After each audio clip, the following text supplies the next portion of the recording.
again on Niger Superfans Forum. My name is Oluwafemi Ashaolu, and today on the show, so much to talk about as regarding football in Nigeria. Of course, the new Nigeria Football Federation president, Ibrahim Gusau, has been trying to bring stakeholders together to talk about the development of football in Nigeria, and particularly the Nigerian Professional Football League. Up till now, we do not know when the league will kick off. So earlier this week, there was a meeting with all the stakeholders, club owners, and all the other individuals responsible or involved in Nigerian football. And of course, there are certain agreement that has been reached, and particularly the plan to stage an abridged version of the 2022-2023 Premier League season, and of course, the top four will cap it up. Well, those are what we'll be looking at today on the show. And of course, Ghana. So much you thought is happening right there in Ghana. And of course, we will be looking at that part of the continent. Once again, welcome to the program. Kado Gundari joins us via video. Kado, welcome to the show. Thank you very much, Femi. It's always a pleasure to be here. Okay, so I hope you're already in the welcome mood. Oh, definitely. I see myself in Qatar already. Oh, okay. I didn't agree. Femi, always a pleasure being on the show. Thank you for always being here. It's a pleasure. It's gone. All right, let's get started. Kayode, you were not around last week. Of course, a couple of persons asked after you, but thank God you're back now. But let's talk about the Nigerian Professional Football League. Ibrahim Gusau met with some stakeholders during the week, and of course, certain issues were raised. And Kayode, what we always talk about on the show, of course, we learned that the stakeholders agreed that matches are fixed in Nigerian football. And apart from that, there were issues that were raised regarding poor officiating, lack of sponsorship, no television broadcast, poor officiating, insufficient funding, lack of match integrity, poor elimination of match officials, and a whole lot. Kayode, and of course, tomorrow we expect that Gusau will inaugurate the new committee, the committee that will be. But let's begin with some of the issues that were raised, Kayode. For people involved in running football to come out to agree that, of course, matches are being fixed. Kayode, I think the integrity of everything that has been done is compromised already. Femi, I think it's like preaching to the choir. It's something we've always known. At least I know it for a fact. But it's good that this is coming from the club owners, the stakeholders themselves, because now nobody will say we are giving a dog a bad name in order to hang it. This is something that I have always, if you've been an ardent follower of the Nigerian league for the number of years I have covered the league, you will know that this is the truth and nothing but the truth.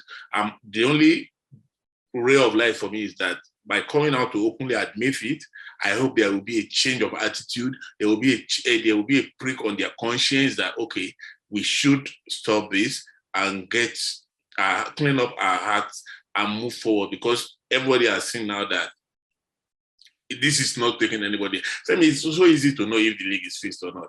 Check, when was the last time after Imba that you've seen a club win the league back to back? It's always this club will come up this year, win it. Everybody will, this is the best club because they won the league. The next season, they're nowhere to be found. So for me, and at the root of all of this, Femi, is because there's a lot of monies that you don't have to explain. Government-funded clubs have enough money at their disposal. Remo Stars will not be a party to this kind of shenanigans because they are a privately run club. MFM will not be a part of this because they are a privately run club. When what's his name? Ifan Yuba was around, they had a lot of issues because they are a privately run club. But the clubs that have funds that they do not have to explain, the government-run clubs, they can afford to put money into all of this. And we know all the terms and terminologies that they use in order to cover up their rubbish. Excuse my French. So for me, it's something that we've always known. This should have come as a shock to a lot of people, but most people are not shocked because they know this is just the truth. So I am happy. It's a sad thing for me, actually, that people will come out to admit openly that they've been engaged in criminality all along. Kayode, Sorry to cut you. They admitted that the league title is given to the highest bidder. Kayode. So I mean, that's what I'm saying. That's why you saw that after Rangers won it in 2016, Plateau United has won it.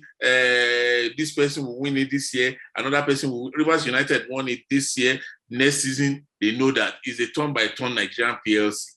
You understand my point? So for like I was saying, Femi, it's a sad thing that people will come out to admit their criminality. Then on the flip side, it's a good thing that after admission of sin, after confession of sin, maybe they are going to turn a new leaf and do the proper thing. I hope. And that's why I said the government should quicken the cutting off of government funding of clubs. Like I said, Femi, I've told you this several times that there should be a time limit that, okay, state governments now should be given like a timeline of 5 years to cut off their involvement in clubs. So, okay, maybe this year they give them 100%, next year they give them 80% funding, the following year they give them 60%, the subsequent one they give them 40% funding, and the last year, which will be the 5th year, they give them 20% funding. After that, you're on your own. Go and source your money. The clubs that will survive. Those who will die should die. Femi, enough of PR. The governments are using these clubs as PR. That's why the league is not growing. Any other thing apart from that is just fallacy, Femi. We should be able to look ourselves in the face and tell ourselves the truth. Kayode, I know you are really angry about this. It's very upsetting. And James, they also indicted referees. They indicted the referees committee. That the referees committee is also culpable in the whole match fixing. James, if the people are supposed to hold the integrity of the game right there where it is played are culpable involved in match fixing, James, well, I think we're in deep trouble. Maybe I think the good thing now is they were able to come out to make it official. You know, a lot of people have been coming out to say this league, the Nigerian league is appalling. But a lot of people, you still find people coming out to defend it. But it's so good now that you've seen the stakeholders themselves came out to tell the whole world that this is what is happening in the Nigerian league. I remember even the Ghana goalkeeper, Fatau, he came out, he said that was one of the reasons he had to leave Nigerian league because of match fixing and the rest, you know, from his teammates, from opponents. And so it's something that we all know that has been going on. So it's now left for the new board now to sit down and, you know, tackle it now and come out with something that will make the league, you know, grow. Because as it is, like we said in a previous edition, Nigerian league is nothing to write about. Why are they just coming out now? Why are they just coming out now? Is it because they were afraid of the past board, led board? And this is the same league that Shehu Diko ran for almost 8 years? I mean, that does show you the kind of people that we appoint in sensitive positions, in very important positions. I mean, these guys are people who they don't really care about the future of the game. Their own is what they will get. It's about personal interest, not about development of. Look at the Nigerian club side on the continent. In time, I remember when I used to follow the Nigerian teams when they, I mean, you know that the Nigerian team will go as far as even get to the final, even though they are not going to win it. But at least you see teams like maybe business. Look at how concerned we were here on the show. But those who are involved, the main stakeholders, they don't care. It's about personal. It's about personal interest. In days of the BCC Lions, the Julius Bergers, the 3SCs, stationary. You know that these teams, it shows it reflects on their performance on the continent, because you know that the league is well run. But what do we have now? We have a shambolic setup. That a lot of people who are just there just to benefit. So whatever they said is not. I'm not surprised. They just came out to make it official for everybody to see. At least we all know now that what you have been running, the Nigerian, there's nothing professional about it. You should not remove that professional. There's nothing professional about the league. There's Nigerian Football League. At least you know that, okay, we have a league that. But anything professional, they don't know what the word professional really means. If they know, they will not add it to the NPFL that they've been banding around. You know, so. For me, it's a good thing that at least it's in the open now. So it's now left for the new body, Guso and his. The interim management committee. They have to now sit down if they really want. When he came, he said his goal is to develop Nigerian football. So let's see what he will do now that everything is in the open now. So let's him take it up from there. Kayode, Just 1 minute. I want you to react to this question. Then, before I talk about the interim management committee that Gusau is expected to inaugurate on Friday, is there not supposed to be some sanctions for people, because these are self-confessed crime, people coming out to say that we've done this, we've done that in the past, compromise the integrity of the league, and I'm sure FIFA, CAF has or they have sanctions for stuff like this. Please react in just 1 minute. Tell me, who will do the sanctioning? And what will be the sanctions? What will be the charges against them? That they said they just talk in nebulous terms. No concrete stuff, no evidence. But at least there is something for investigators to work on. At least people have come out to say we've committed this crime. These are heinous crime, compromising the integrity of the game. Femi, if I were the minister, if I were the NFF chairman, what I would do is plug holes, the loopholes that they have used, like the referees committee, because I know for a fact that the referees committee is one of the most corrupt organizations in the entire food chain of the value chain of our food, of our domestic league. Because I know a couple of guys, I also admit that I know a couple of guys who are referees who indulge in all of this in the referees committee. One, then two, plug that hole, make sure that the opportunities that these people have that allows them to be corrupt, allows them to fix matches, you block all the holes going forward. If you want to go back, Femi, how far back do you intend to go? Do you intend to punish people for 5 years, 10 years, 15 years, or 20 years? I don't know how far you're willing to go. And that is why the is just to plug the holes going forward. Make sure that you do not allow them the opportunity to do that again. That, I think, is the most sensible. I think that's why we should be borrowing a leaf from the Ghana Football Association. But Kayode, let me take you to the committee that Gusau is expected to inaugurate tomorrow. Quickly react to some of the members of that team. We have Honorable Elegbeleye as the chairman. We have Dapo Basi as the vice chairman. We have Desion Wumi as the head of operation. Kunle Shoname. I think we have someone who can, is a member of that committee. We have Daniel Amokachi as a member. We have Calvin Emeka Onwuka as a member. We have Malam Liu Adamu. We have a rep of the Nigerian Football Federation. We have the rep of the Nigeria Police. Then we have Barrister Danladi Ibrahim, Mohammed Nasir Saidu. We have and the likes of them. Please react to. Do you think this group of people will maybe bring some sanity to the running of the league? Now that we are not talking about an abridged version where we have 2 groups of 10 teams, then where we have top 4, then from there we'll decide who the winner of the league will be. We've seen all these abridged versions of leagues and everything before. The only hope I have is that this committee, in the time that they have to arrange things, will be able to do 2 things for me.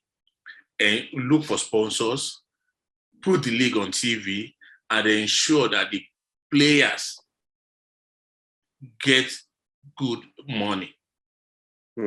Those good and regular money. Because there's no value in you having been promised $2 million naira salary, and you don't get to get the money. So if they are able to do that thing, because the players, like I always say, in the value chain, the players are the most important unit. If the players get paid, apart from the fact that, fine, we know it doesn't stop them from going abroad because there will always be a better day outside. But if they get their pay regularly, if they get to live like decent human beings, Femi, if the league is on TV, you understand, if you get a good sponsor, the league is on TV and the players get paid, you see that things will be a little bit better. That's what I expect from anybody, whether it's the LMC or the IMC or by whatever initials they want to call themselves. Let the players get a good deal, let the clubs get a fair deal, let the league be on TV, let there be a sponsor. Also get value for their money. All right, Kayode. All right. James, Kayode made mention of money, and it is very, very important. When the stakeholders met with the NFF president, they also mentioned that the league, it is ridiculous. Yeah. It is ridiculously funny. They said that league winners have not been getting money. So you just come to the eye of the world, you leave the trophy, they'll say you get so amount of money, but eventually nothing comes to you. I can't really mention money, and it is very important. And you have the likes of Mr. Kunle Shoname, the owner of Remo Stars. I think with people like that coming in, I think more money should come in, and of course they should do all they can to put the league on TV, like Cardi also mentioned. Yeah, I had the opportunity of visiting Suname's. Okay, I remember you were there. In the facility. Ogun State. I mean, I think most of our clubs should borrow a leave from world standard. Even though it's not up to the world, but at least they can start from there. I mean, we've said it all. What more can we say? Just hope that the committee that has been set up has some interesting individuals there. So let's just hope that they're able to come together and come up with something that we're able to work on. So that at least let's get our league running, and at least let's have sanity in the league. I mean, this is a league that has potential. So why run it like this? As if it's just a group of individuals who've come together to just milk the league just about their personal interests. I mean, it doesn't all go well. I mean, you hear players traveling out, getting good transfers and good deals, but sometimes all these deals we don't even get to hear them. We don't even get to hear the figures. We just see that the player is already abroad. You will not be anything that the club just pocket the money. I think they will not even make any announcement. So things like that. So let's just hope the committee will just let's like I see we want to start on a clean slate. At least let's start building. I mean, I believe that the league, if the right things are put in place, we will be able to get back on track. Okay. Before we go, let's talk about the Flamingos. They take on Brazil tomorrow. USA rather. Thank you. In the quarterfinals of the ongoing FIFA Under-17 Women's World Cup in India. It's going to be another issue between Nigeria and the USA. Remember the encounters at the senior level. This USA team, the free scoring team, they've scored 13 goals in their 3 games. They've conceded only 1. Whereas Nigeria, we've scored 7 goals and conceded 3. Do you see any upset? It will be very difficult because I've seen the Americans. They're very, the typical Americans. Against Brazil. Yeah, I saw them against Morocco, and they're a team that once they get their chance, they're going to take. They know how to. Morocco. No, that's the mark of a good team. Is true. No, I mean that's a team. You see from the way they play, you know that this is a well-drilled team. They are not better than the Nigerian team, but the difference between them and the Nigerian team is they are clinical. The Nigerian team can create chances, they can, but when they get to that. The final third, they'll just. So you just know that this is about coaching. The American team, the way they are so fleet-footed, the way they move, the way they run around, you see that team play and they know what to do once they get to the box. But in our case, our girls, from the build-up to the midfield, when they get to the attack, they just lose idea. So, it's going to be a tough one. The only time Nigeria defeated the American team at any level was in 2010 in the quarterfinal of the Under-20 World Cup. The days of Okpara Nuzi, Joy Jegede, what's her name? This goalkeeper, I've forgotten her name. Those are the team that defeated. No, not Dede. I've forgotten her name. Alaba, Jonathan. Okay. Alaba, Jonathan. So that's the only time the Nigerian team has ever defeated an American team. The rest, they've always defeated Nigeria, and I won't be surprised if, unless something happens in the game against the USA on Friday. I think it's still going to be the same of the same. If only the Nigerian team will be able to they can match the Americans in terms of play for skill, player for player. But the most important thing in any football game is scoring goals, and that's one big edge the American team has over the Nigerian team. James obviously doesn't have faith at all. Even though he has a biblical name, he doesn't have faith.